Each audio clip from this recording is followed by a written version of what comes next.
Blessed be the fruit. May the Lord open, Mrs. Akram. How's everyone doing today? Welcome to another episode of the Lunch Table Podcast. In today's episode, we will be reviewing episode 4 of The Handmaid's Tale. If you guys stick around to the end, please remember to like, subscribe, check out our other playlists, and you could also check out our Handmaids playlist as well. Dylan, this was a cool episode, so without further ado, tell us your thoughts. Yeah, great episode. A lot of shit happened in this episode, actually. It's so funny because like the last one was kind of like lackluster, but so many things happened in this episode. I guess we should start off with June, obviously. So yeah, she's kind of like going through this like decline like of her mental state. Like we saw like her in Luke, like she's having like therapy sessions, and she's kind of having like this cold war with Serena. Serena has now like set up kind of like this embassy in Toronto under, you know, the jurisdiction of the Canadian government. So she's kind of like slowly creeping her claws into this society. So it's crazy because like it's kind of like this how Gilead first started. Like it started with like just a few followers, you know, that she has like a few followers in Canada now, and June is kind of like resisting her in many ways. So yeah, so many great moments. And Aunt Lydia, we saw a lot more of her this episode. So she's kind of like changing slowly, but she's becoming more, I guess, more compassionate towards the handmaids, and she's trying to reform the handmaid system. But yeah, what were your thoughts on episode 4? Yeah, I'm glad that we get to see more of what happened with Serena. Man, she's moving around quite a lot, I think, and pretty soon a lot of shit's going to happen involving her. Yeah, you know, June's very unhinged. Like I love like Elizabeth Moss's take on June, like slowly through the seasons, and now she's just almost like a crazy face. Like if you offer her like a pretzel, she'll be like, yeah, sure, or something. It's She'll, like, like stab you with it. it's crazy. Like I'm like scared of June now. It's Unreal Engine 5, right? And yeah, I think Yeah, Serena. that first scene when with her and sorry, the first scene with her and the lady when she was kind of like complimenting her daughter, Right. that would, you know, that really set the tone for like the whole episode.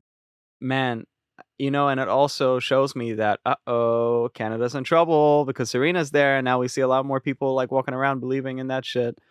Like, oh, she's in trouble. I wonder if like there'll be a civil war eventually, or some like awful thing that'll happen where like the Canadians will revolt or something. Oh, and also Luke.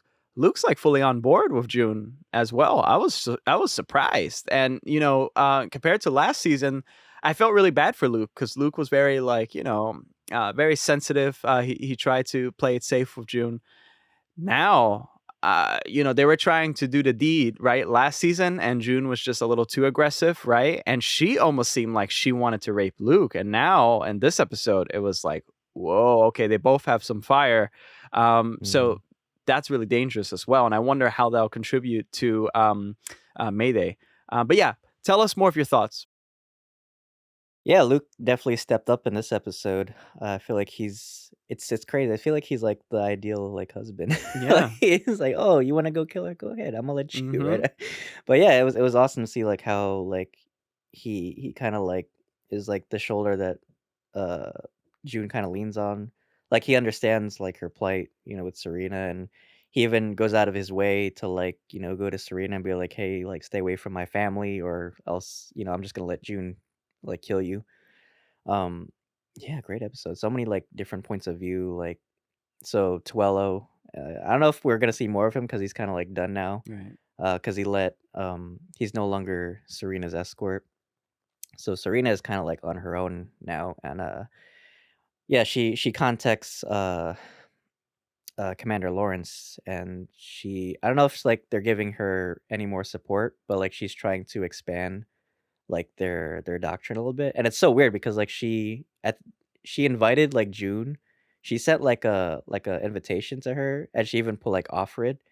So I wonder if that was like kind of like a little like insult to June, or like come get me bitch kind of like Right. thing. What were your thoughts on it? Yeah, that was definitely like disrespect. That was a little jab at June. And I think I'm confused too because like Serena's such in a vulnerable state because she only has like one guard looking after her, I think, and it's like, ooh, ooh, ballsy. I think Mm. she's using the baby as like a type of barrier. Like she kind of knows like who's gonna kill the child, and I wonder. We did see a little bit of like a confrontation that happens later on with June and the Glock that surprisingly works, and June cleaned it really well. And June didn't pull the trigger, and it makes me feel good for June, but I'm also scared because I'm like, will she go all the way? Because Luke gave her her blessing and gave the blessing. Um, a- yeah, may the Lord open, June. And also I want to talk a little bit about Aunt Lydia because I wonder if eventually she'll defect. That we talked a lot about that earlier on, and I think of Warren or Janine. She's a really sad character. I feel so bad for her because she's so like beaten up. And I wonder if Aunt Lydia will kind of like convert into this, like she'll probably go to Mayday somehow, like eventually. And I think like she could probably be a war hero somehow, but like go to jail eventually. Like I'm just looking into the future of like season 6 if events were to take place, like where would Aunt Lydia fit in? And Joseph Lawrence as well. He's like weird, dude. I don't know what game is he playing. Like this episode, he was like a cold motherfucker. He was like Michael Keaton and Morbius. I was like, wow. So what do you think? What's your reaction to Aunt Lydia in general in this episode and Joseph Lawrence, like the little dialogue they had? Yeah, it's weird. It's like, well, firstly, I love Janine's character. Like, it was so powerful to me that even though Esther tried to kill her, she wasn't even mad at her. She was like, I understand where she's coming from because she's been like when Aunt Lady was like, she deserved it. Like, but Janine was like, how could you say that? Right? That was so powerful to me. Yeah. So Aunt Lydia kind of has like a reality check in this episode. So we kind of slowly see like she's becoming more, I guess, more compassionate towards the handmaids. And yeah, she does go to Commander Lawrence and says, I think we need a reform. And of course, Commander Lawrence just spits in her face and we're like, ha ha. Like, but yeah, that speaks so much volumes. And I think the last episode really showed how much she's willing to change. I don't know if it was just because of Jeanine alone or because she sees like what these handmaids are going through. So I don't know if she would defect per se. Like I think like if I don't know if I couldn't see her going to Mayday because she'd be going to Reluctant Arms because they probably hate her so much, knowing what all the shit that they did to her. Even Janine was like, "I'm not gonna tell you what the handmaids are doing because you're just gonna punish them, right?" So I think slowly she's gonna start like this underground railroad kind of thing for the handmaids. Like maybe she starts finding ways to like it's like free the handmaids almost. I don't maybe not like this season or that's probably like in the future. Like maybe she'll start realizing like the shit that they're doing to the handmaids is wrong and that they're just using religion as a ploy to abuse women. And maybe she starts realizing, oh shit, well maybe I'm on the wrong side, right?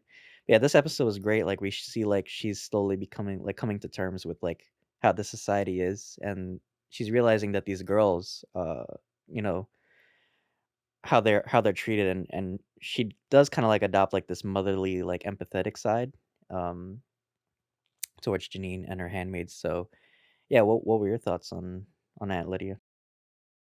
Yeah, well, I have to tell you, Ann Dowd, she always delivers in her roles, and I feel like her acting performance, especially in this season, was so great because she has like there's a duality now, and I think it's starting to come to surface.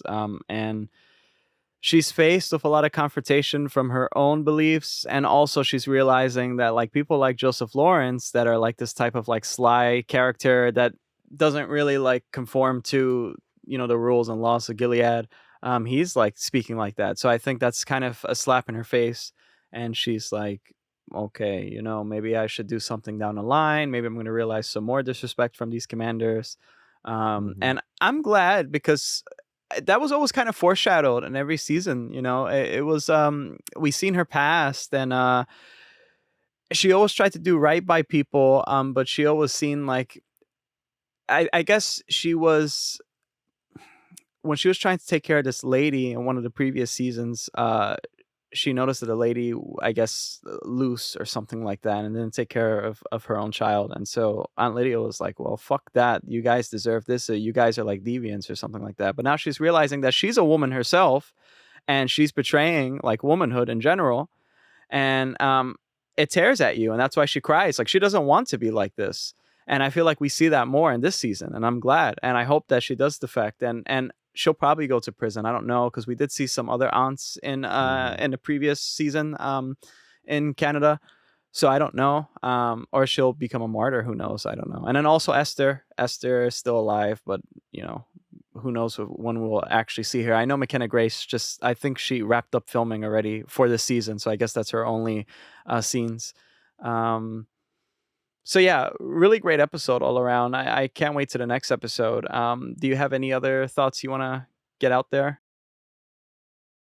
Yeah. So, well, I think June's acting, or the actress who plays her, was really good in this Yeah. episode. Like she like delivered such a great performance. Like when she said, like I'm not worried. That sent chills down my spine. I was like, oh shit, I know she's gonna plan some fucked up shit. So yeah, she kind of at the end of the episode, she like makes a move towards Serena, and I thought that was gonna backfire. I thought maybe like she was gonna get like diplomatic like immunity or some shit because of that, but we find out that, like, she actually the Gilead Cultural Center, like, shut down, and it's ironic because like, Luke said, like, the fire inspector had, like, somebody he lost family in, like, Gilead, and that's why they shut it down.